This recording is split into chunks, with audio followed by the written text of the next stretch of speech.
Welcome back, everyone, to the Contemplative Science Podcast.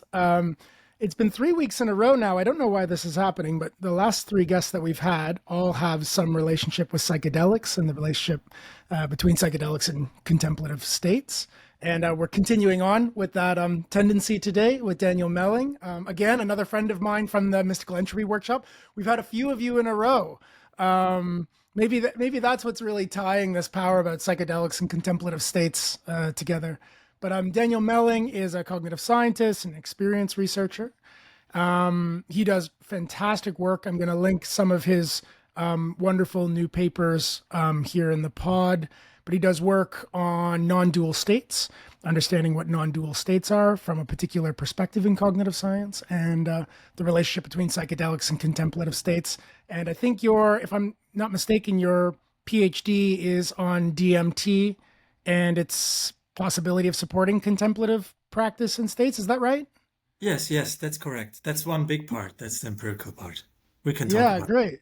Great. Yeah, I love it. So I want to talk about it all. There's so many topics I want to talk it. about today. First, how did you get into this research, and yeah, what's the sort of storyline in? How did you get into thinking about non-duality and psychedelics? What's your interest there?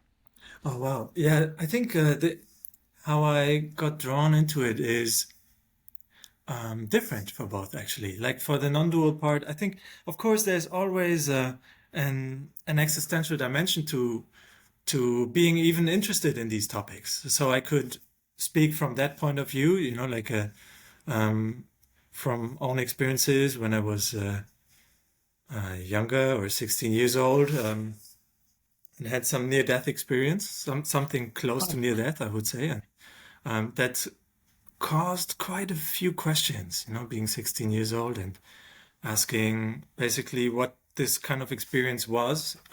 It was related to sickness at that time, and that is one way. I think just a very short answer to that is I think it was a spontaneous experience that made me very, very interested in what experience is and how it can be that we experience the same stimulus in different ways.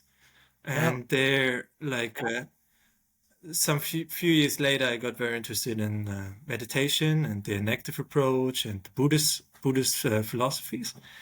And the psychedelics came actually quite late and more through a research interest and an invite to work in psychedelic research. So I was told that certain kind of substances can resemble non-dual states. So I was very interested Yeah. in helping Yeah. out. Yeah, you're not alone. You're not alone in that group of people who have a brush with death and then become really interested in non-duality. Uh, I think that's a yeah. popular club. Right. Yeah, I It remember seems to the be workshop. one of the ways in. Yeah. Yeah, I I don't know remember if you know this, but that was the same for me. I don't know if you knew this, but I I suspect. also got yeah, I got scared. I got scared from a really a potentially really powerful sickness. I had tumors in my lungs, Oh, and wow. it literally sort of shook me out of the way of seeing that I was used to seeing through, and Wow. provoked was a major path provoker, so that I sort Yeah. of left the path I was on and really got interested in what is consciousness and who am I and what Right. does it mean to be well. And the Mm. research I'm doing today is an outpouring of that. So it's so interesting that we've got that small connection there. Um, have you found that your research has helped you get to grips with some of those initial existential questions, or is it orthogonal, or is it supportive? What do you think? I would say it gave me quite a lot of time to still engage in the contemplations around it. So I wouldn't say that it's orthogonal to it. It's of course different to conceptualize something versus to experience it directly. But Right. it can be very, very helpful to use also the conceptual mind to make sense. And I think in that sense, I feel very blessed that I got the chance to work in this field. Wow. Yeah. Wow, it's lovely. On that note, I'd love to hear, maybe just as a nice jumping off point, I'd like to hear a little bit about what you have learned about non-dual states and I'd love to hear also sort of where the conceptualization of some of these ideas might have supported your experiential access to some of these states. If that's relevant to you, would be great to hear. Yeah. You know,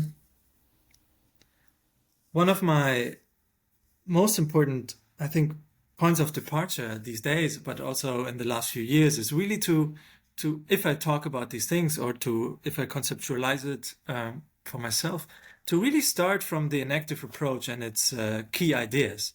And one of them is groundlessness, the emptiness, the shunyata actually of experience. Usually we assume that the world is out there independently, just represented through like this cognizant apparatus. But like doing these contemplations on the enactive approach again and again and again, I felt like I really got a little like this insight could seep in a little bit deeper and become from like go away from or like depart from a merely conceptual understanding to a more visceral experience that one Right. sometimes also like sometimes the it appears out there and then you contemplate to a point where it falls apart a little bit, where the experience doesn't seem so real anymore or so like convincing that it is out there independent of cognition itself Yeah. and from being a If living for system. anybody who doesn't know what an activism is, can you give us a quick rundown and Yes, why it's relevant for this insight? right. An active cognitive science is a paradigm in cognitive science that has been brought forth by by Francisco Varela, Evan Thompson, and Eleanor Roche in 1991 through their very influential book, The Embodied Mind. And one of the key ideas, like there are several key ideas there, of course, but one is that mind or cognition is always related to life. So when we want to understand what cognition means, we need to understand what life is. And to understand what life is means to see that, well, we are not singular independent entities, but we are actually constant like processes that are constantly in flux. Yeah. So to say, autopoietic or autonomous systems. And one aspect of that autonomy that one has as a living system is that it gains like through this boundary to the outside world, like the interactions with the world become significant, relevant, meaningful with respect to its own maintenance. Right. So from there, approach and avoidance come in, emotions come in, affectivity comes in, and at that moment, the world is brought forth. It is enacted. So enaction means to cognize or to, bring forth a world, to not represent the world that is independently out there. So Right. enaction, the word, which is basically addressing our assumption that the world is out there, is always linked to autopoiesis or autonomy, which addresses our assumption that there's an independently existing inherent self. Yeah. It's interesting. I love it when cognitive science frameworks sound like the Buddha Dharma. Yeah, like you Well, say, yeah, yeah, the enactive approach is very explicit in that. It yeah, is very explicitly influenced by Abhidharma philosophy and Buddhism, yeah, but also yeah, by Madhyamaka and also Yogacara views, which are just yeah, different perspectives. yeah, yeah. You can hear it. You can hear it in like what you take to be yourself is an emergent process that comes about Right. from all the Right. dynamic interactions and Yes. exchanges that happen between you and an Right. always changing environment. I mean, it seems like if you could really learn that, Right. that would be a big step towards what the Buddhist thought liberation was. I think so. I agree. I agree. Yeah. So you've taken some of that work on cognitive science and non-duality, and Right. you've launched from there into work on psychedelics and the relationship between psychedelics and contemplative states. Right. I love your paper, Mind the Psychedelic Hype.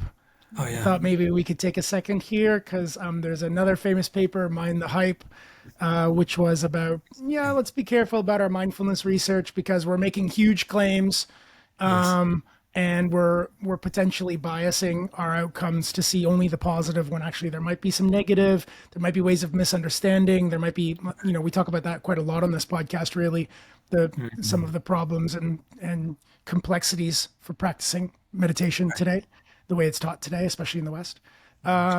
And you've written a paper, Mind the Psychedelic Hype. And Right. this is especially about the impact of psychedelics on psychopathologies, right? That we might want to be careful when we're saying, oh, yeah, hey, you're depressed, eat some mushrooms and it'll get better. So I'd love to hear your hot take here. So that paper is very much a response to uh, more and more statements that one hears, maybe also in public media, but just in daily conversations. Usually, when I talk to people and tell them what I'm doing, uh, these days, like that I'm involved in a psychedelic research lab, I often got involved, like I often get confronted with um, a lot of enthusiasm from the people, and I think after so many decades, or quite a few decades of alarmism and overly negative reporting about psychedelics, it seems that this goes now the other way. Yeah, Uh, now it's overly positive. You have to say, just hold on. Overly positive. It's like, hey, it's not like, oh, it's so good. Like, where do I get it? Like it has risks. So I think that Yeah, paper really very much wants to address this overly positive attitude sometimes yeah. we hear, and sometimes so, and wants to just balance it a little bit out. Yes, there's positive aspects. Yes, there's negative aspects. There's benefits. There's risks. Let's like the most ethical thing that we can do now is to have both in mind and act very wisely. Can you lay out in simplistic terms what some of the benefits are you found that you think are interesting and relevant, and also where we might have a bit of a hype where we need to cool Yeah. down and stay safe and be mindful? What do you think? Sure. Yeah, and potential benefits are I mean, we hear about that probably quite a lot. Like everyone who heard about psychedelics heard potentially about the potential, like its potential benefits for treating depression, anxiety, uh, also substance use disorder, alcohol um, dependence, and things like that. Even OCD. Like there's more and more research coming out, but much of it is very preliminary still. Um, At least on this, like at the stage in which the paper was written. Maybe that changes, mm, maybe that has changed in the last few months, but I think uh, it's it's fair to say that it's still very preliminary, that the sample sizes are rather small of most of the studies, that the samples are highly selected. So it is difficult to make big generalizations uh, from there. So it needs more research, but there is definitely uh, some promising potential. Yeah. and problems? Well, problems come especially if we negate the problems. So, Mm, so the problems is basically to if we look only at the benefits and do not carefully differentiate for whom would it be a good idea and for whom wouldn't it. So we need more research, I think, in the potential risks again. I'm saying again because I think that was overly reported in the 70s.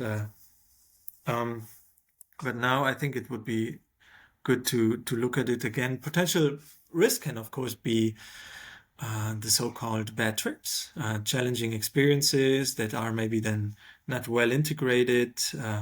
Can be also, I mean, but yeah, having not good, having maybe not so beneficial set and setting. So it's very important to be well prepared and to um, have a good mindset and also a conducive environment. yeah, Yeah. But I think yeah. this is nothing new. So Yeah. Just Yeah, I needs, mean it sounds I mean it's folk wisdom, isn't it? I mean that you want to be careful with these things, but you're right. right. It gets watered down because of the excitement that we found something that has major impacts. I love the Exactly. work, from Robin Card Harris's lab Yes. about the role that psychedelics can play in Right. well-being by helping high level sticky models that we have about ourselves and about the Yeah. world just become a bit looser, a bit more flexible, a bit more fluid, because it turns out that things like depression and OCD and anxiety can be usefully characterized as sort of stuck patterns of Sure. thought, stuck thought patterns of behavior. Sure. Of course, the other end of it is is a problem too, which is too Mm. fluid, too gooey, too flexible. Is a And real problem. I mean, you don't want to have a mind that's too open, too fluid, too yeah, flexible, right. because then you can believe anything. Yeah. And then you have something like, what we see in schizotypy, where you're moving from belief pattern to belief pattern to belief pattern, and you have this drift, potential drift Right. away from real world issues, real world dynamics. True. Yes. Yes, I agree. I think that points also, like you're mentioning the work by Robin Card Harris, and I think it's a very, very important model. Sometimes maybe one has to be very careful that one doesn't, that's my opinion now, that one doesn't project too much on the drug also. Like Mm, that's a little bit what I tried to point out when I talked about set and setting.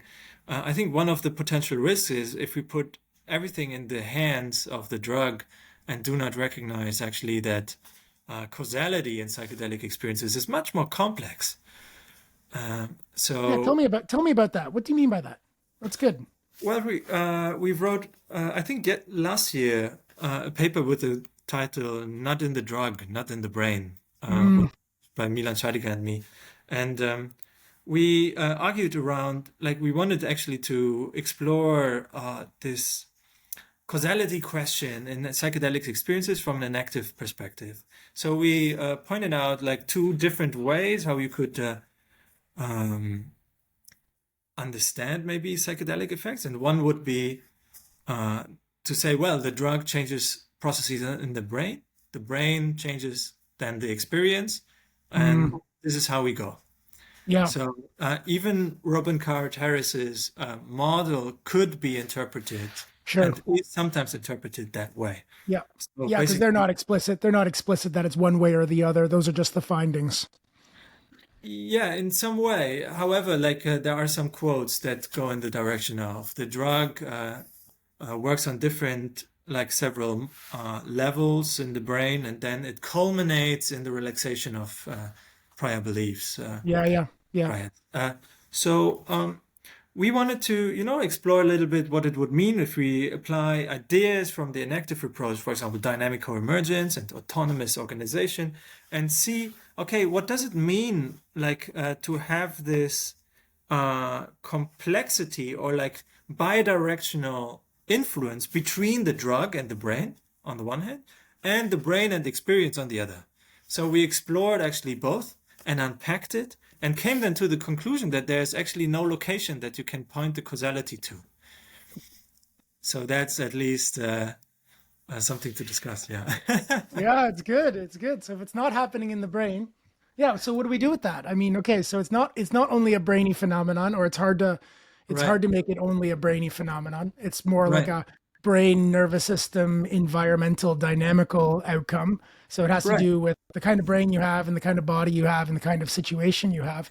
So I guess one of the outcomes is that the situation and the narrative matters as much as the impact on the brain. That's the sort of point, right? Yes, I would say so. Like cultural effects and experiential effects. Yeah, that's very important. Yeah. Can we do we hack that already? Or people I guess people are already making use of some of that in terms of set and setting. We hear this quite a lot in psychedelic Yeah, communities. yeah. I think yeah, to a large extent, yes. I think what I wanted to address with this paper was more like how we talk about these phenomena and also how we report about psychedelics in scientific context, but also in public context. I find it potentially risky to, yeah, to reduce it to the brain or to the drug or to, Yeah. like whatever we wanted to reduce it to, even to say, well, it is psychedelic, it's just in the experiential domain, completely independent from the outer world. That is also problematic. So what I'm addressing or would like to address is actually the question of locality. So the old question, like, where is it? Does it really make sense to say to ask that? Yeah. Uh, So it is. the answer, so you don't have a good answer. You just don't like the question. We shouldn't really be looking for it. Is that right? Do we have a do? Yeah, I think I don't like the question because there's no Yeah, because there's real. no answer. That makes it if we have no locality for it, it makes it very challenging to research, doesn't it? I mean, it makes it more complex to maybe study it. Are you finding this? Not necessarily. I mean, Hmm. you can still break it down and operationalize certain questions. I think it's more a question of how we interpret then the scientific results and what we want to see and what we conclude from that. Yeah. Yeah, nice. But on the other hand, And oh, sorry, Mark. no, please, Yeah, please. that points us back again to maybe something that I tried to point out in the beginning with the enactive approach and how important it was for me as an experiential contemplation, Um, like it points us to like a few very deeply entrenched assumptions that we run around with in everyday life. And one of that is that things have a certain place. So an experience is in the brain. We kind of like that assumption because Mm, it plays with our prior beliefs, and yeah, takes this up and amplifies it or changes it just slightly. And what I found so inspiring, for example, with enactive cognitive science and contemplations, also from Buddhist philosophies, is that they oftentimes address deep assumptions that we have. For example, of self and other, of who am I, of what the inside world and is, outside. independently out Yeah. there. Yeah. And I think it's great when these questions can be asked again. Like, is there location for experience? Yeah. Yeah. Nice. And your most recent work, which is your doctoral work, Right, right. is on thinking about how psychedelics can support Exactly, contemplative states and traits and exactly. experiences. So I think this is sort of a nice place to shift over. So what are you working on today, especially around psychedelics and meditation? Since now we're talking sort of about, look, Right. psychedelic research is already, you think, inspiring us to Yes, challenge some of our basic assumptions. And it turns out that those are the basic assumptions that Buddhists for a long time have been trying to challenge. very And true. you have an active program, which is let's look at the relationship between psychedelics and contemplative states, traits, and skills. So I'd love to hear about that. Yes. So in recent years, there has been more and more focus and also interest from the scientific community on potential synergies between meditation and psychedelics.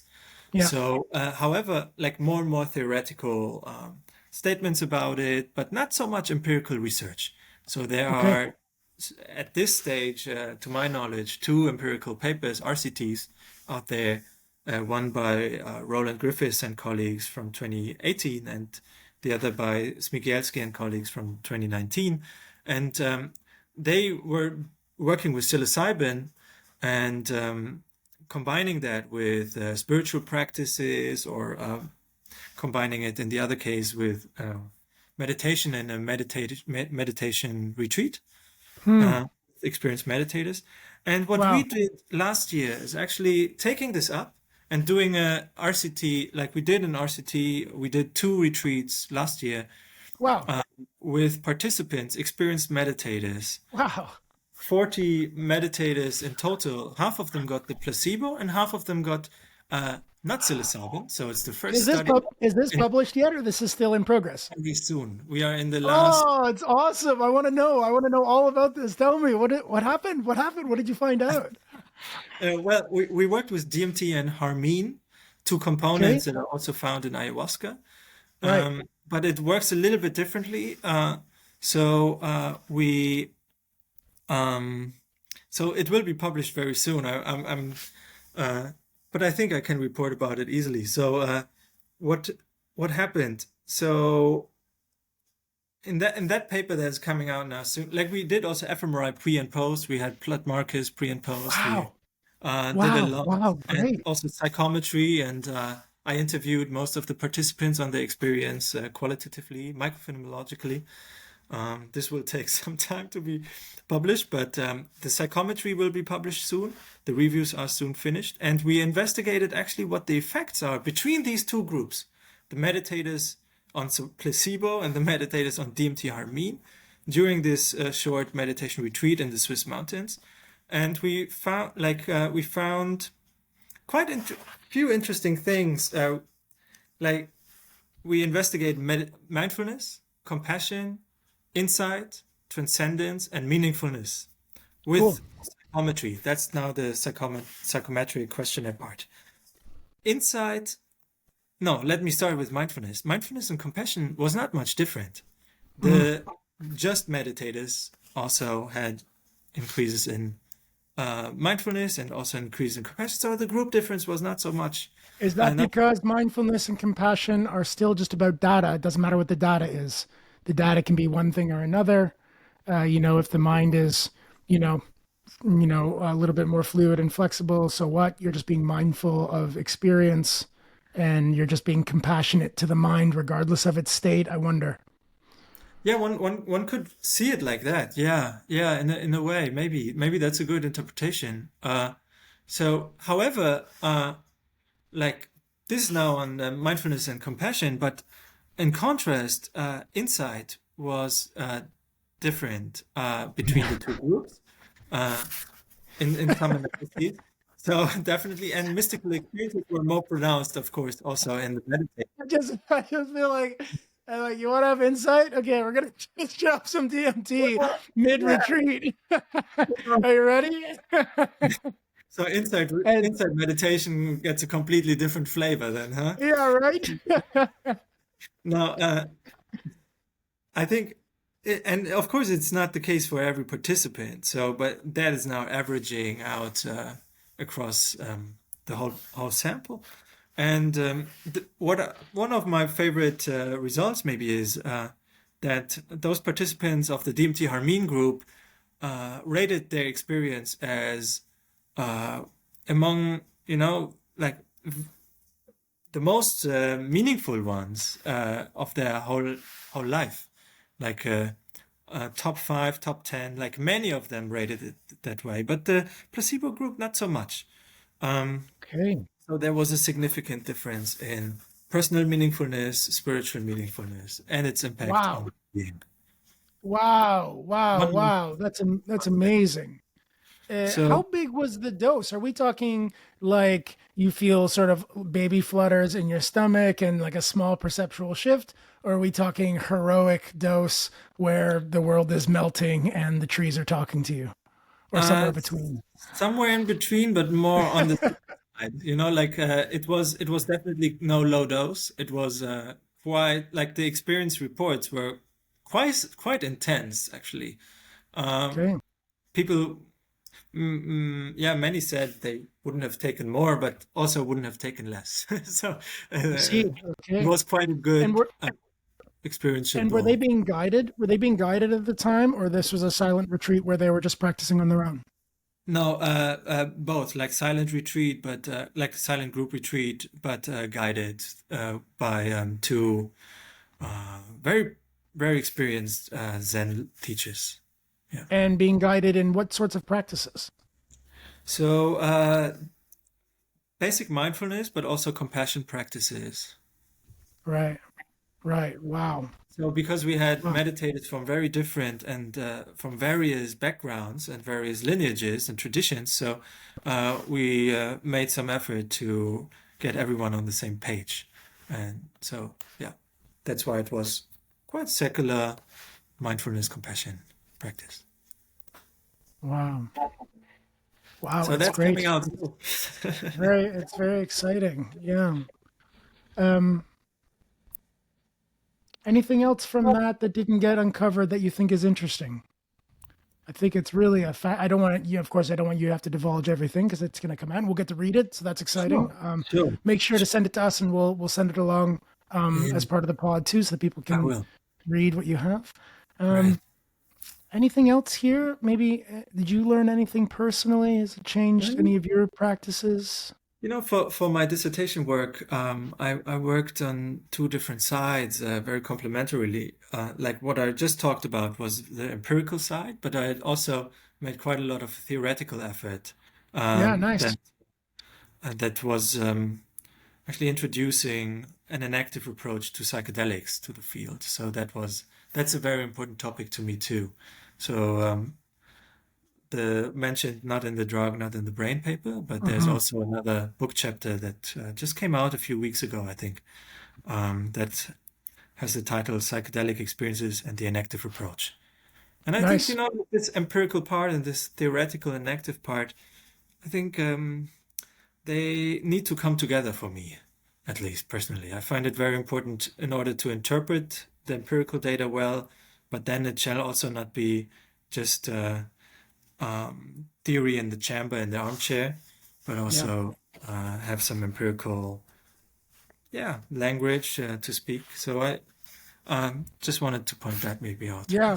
Does your theoretical work here help make sense of why DMT in a contemplative space is upping is creating these really I think meaningful so. pockets? I mean, is it as easy as DMT just has this impact on primate brains when the set Right. and setting are right, then it works, or is there more to it?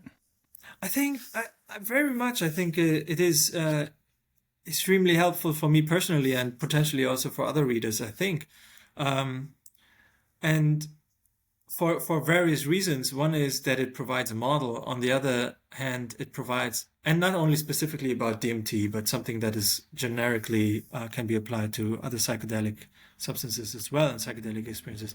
But I think also, on the other hand, it opens also questions up and says, well, wait, this is from a certain kind of perspective. And if we take like something like groundlessness or emptiness seriously, we have also to acknowledge that whatever model we are building is just a model. It's just a conceptual designation that we impose on a world that is not the way it appears to us. Mm.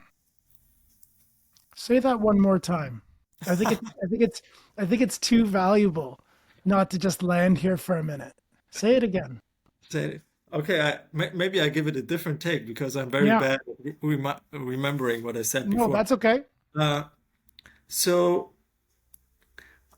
one of the key insights that come maybe like that converge between Buddhist philosophies, especially Madhyamaka and the enactive approach, is the pointer toward groundlessness. So if we Yes. take like if we really contemplate this and let it seep into our own experience, we maybe get to the point where we acknowledge that what appears to us is not the way it appears to us. Yes.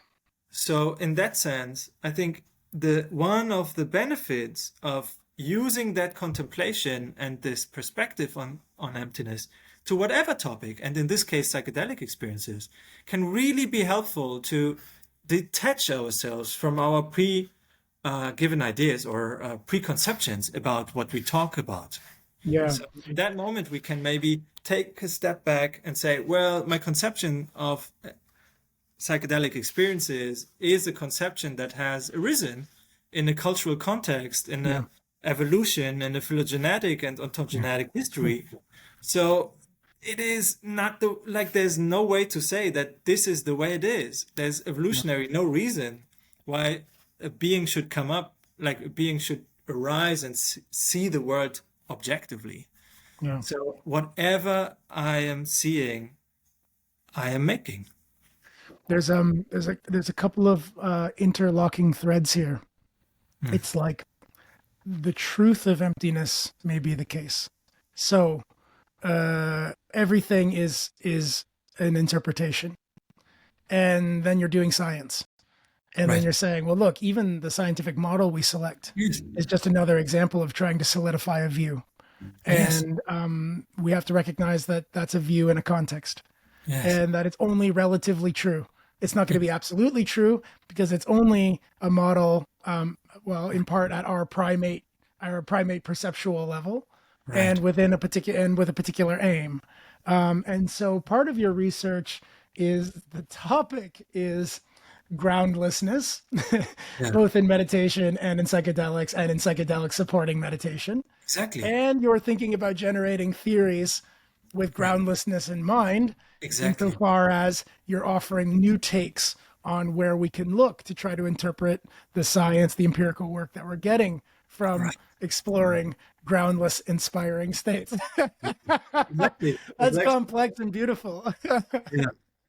The more complex, the more beautiful sometimes. Yeah, wow, wow. Yeah. Um, Maybe one reference Tell me. that comes to my mind that I very much cherish, a newly published book just a few months ago, I think, by Evan Thompson, no, Hmm. Adam Frank, Evan Thompson, and Marcelo Gleiser. That is very related to this point, the Hmm. importance of experience. It's called The Blind Spot.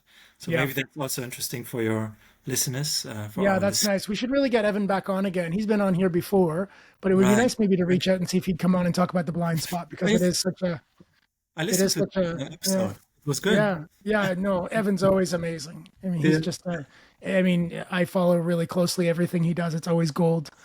Yeah. Yeah, yeah, you're right. That's a phenomenal book. It'd be nice to have a longer discussion. Sure. How about a practical edge here? So you've been thinking about these things for a long time, and you have some personal, you have some personal reasons to be involved in these sorts of explorations. And I know you're a practitioner as well.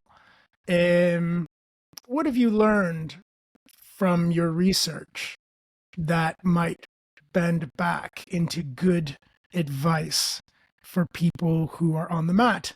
Good on the mat advice. Is there anything practical from your research program that you would give to a good contemplative friend and say, think about this or try this? What do you think? Yeah. Great question. So the first thing that came to my mind is actually a distinction that is not necessarily made in science, but that I heard from especially in Tibetan Buddhist context, the differentiation between study, contemplation, and meditation. And Nice. in that regard, like then, Can you tell us? Can you break that down? Break it down for us? yeah, the study part is actually the literal translation of Dupa would be the Tibetan word would be listening. Mm, So basically means that we study the material, we hear it, we get in touch with the teachings. Then in the second step, we contemplate about them, we ask questions, we chew on the material. And at some point, when there's an insight, an aha moment, an epiphany, we rest completely into it and meditate. This is mm, where the meditation starts.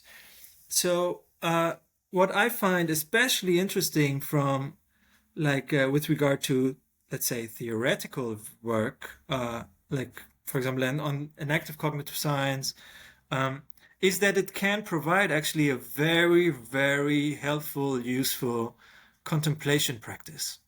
One that is very compatible or useful for people in the West, especially educated people who have maybe some interest in physics or biology or complexity, probably many of your listeners. So I think this might be a very good way to study, uh, and not only for studying, like for study or for scientific reasons, but actually even as a contemplative practice then that leads into certain kinds of aha moments that we can meditate with. So in the Tibetan tradition, for example, there's this very classic contemplation of the chariot. mm. Chandrakirti wrote about this, and very important, very technical in some ways, and many Western Buddhists, I think, or practitioners, meditation practitioners, have a hard time with that. And sometimes I notice, I think, using a few like high school physics concepts or like scientific things can be extremely helpful to do a similar job. I love this, and I love this bend. I think one of the things that the contemporary mindfulness movement sometimes gets wrong, often gets wrong, in my opinion, is that they get too present focused. I mean, that might sound funny No, because I it like sounds like it's the whole thing is just to be here, but actually you don't want to be here so much that you lose your discerning, intelligent, useful human mind that actually discursive thought. I mean, sati, mindfulness, actually means to remember, not to forget. It right. means to remember. It means to remember where you are and why you are there. And so Yes. study and discernment and intelligence play a Right. major role in how to practice and what you're supposed to be practicing on and where practice is supposed to go. Exactly. Exactly. Yeah, in Tibetan Buddhism, there's a very strong focus that um, one shall not be, yeah, the practice shall not make you dull. And so-called shamatha practice, that can be one form of mindfulness, for example, breath meditation, just focused attention, um, can lead to dullness to a large extent. So there's the warning in that tradition that it Yeah. needs both stability and clarity. Yeah. Yeah. Love that. And And so using the thinking, concepts and the mind in a beneficial way is extremely important. Extremely yeah. important. Yeah. Yeah. And then thinking about, I love this. We've never gotten this advice on the show. It's exactly the kind of advice I think all of our listeners will love, which Hmm. is in that three-part approach to meditation, there is a natural home for contemplative science research to think Yeah. about. Not all of it, maybe not all of it hits this sort of this good target, but Right. considering deeply. I mean, the Dalai Lama thinks so. He loves contemplative science. You know, he's thinking all the time about synergies between the Dharma Hmm. and the way that researchers are exploring and updating and understanding these things. So Right. Yeah. using the science as part of your discerning mind to figure out how it is, Yeah. and then using that as a launch pad for your contemplative and meditative program is wonderful. Do you have any Do you have any favored text that you found particularly relevant here? Any like research? I don't know, any paper, any book, any research line that you found particularly insightful? Yeah. Wow. Maybe the mind and life stuff. Maybe the Embodied Mind by Varela is a Yes, nice of one. course. Of course, The Embodied Mind. For me, a very important book. Actually, even before I read The Embodied Mind, was The Tree of Knowledge by Maturana and Varela. That was Oh, a nice. life-changing book for me. That was Yeah. really, yeah, it opened the gates to Yeah, some nice. sense. Nice. And then, of course, like papers, there are many to point to. I mentioned The Blind Spot now as a recent book. Actually, maybe even like I would recommend actually first to read the uh, Ian article, like by those three authors, by the same three authors. It's been published a couple of years ago. It's just a short article which makes probably a similar point, and it has a similar title, The Blind Spot. Um, so that one is very, very nice. I like, oh wow, I don't know where to, uh, It's great. We're making like a reading list for a bit. spiritual advocates. You know, it's good. It's good. Maybe one paper that I would like to point out, because I Yeah. find this idea in not many different contexts, and that is a paper by John Donne, who had a Mm. very, very important impact on my thinking. Many talks of his are like I listen to, and they are remarkable. Um, a paper by him, Jonathan Schooler and Evan Thompson, 2019. I think the title is something like non-propositional meta-awareness. Yeah. It introduces a very, very important concept from the Tibetan tradition into cognitive science, and that is the idea of reflexive awareness, which is also very important to my work. So I would like to point this out as a last paper, maybe. Wonderful. Love it. Maybe I think it's 2019. I'll also add Andy Clark's new book, The Experiencing Machine, would be Yeah. one for me. Yeah. Because it's a whole book about how you experience, how you self-generate experience, which is Right. at the heart of a lot of our discussion today. Hmm. Wow, Daniel, this was a delight. thank you for your time and for the amazing research. I'm really looking forward to seeing this new study and, Oh yeah. of course, seeing all the other great work that you have coming out. Thanks for your time and your energy. It's been great. Thank you, Mark. It was You're a very pleasure. welcome. Okay, everyone. We'll see you again in a couple of weeks. Be well.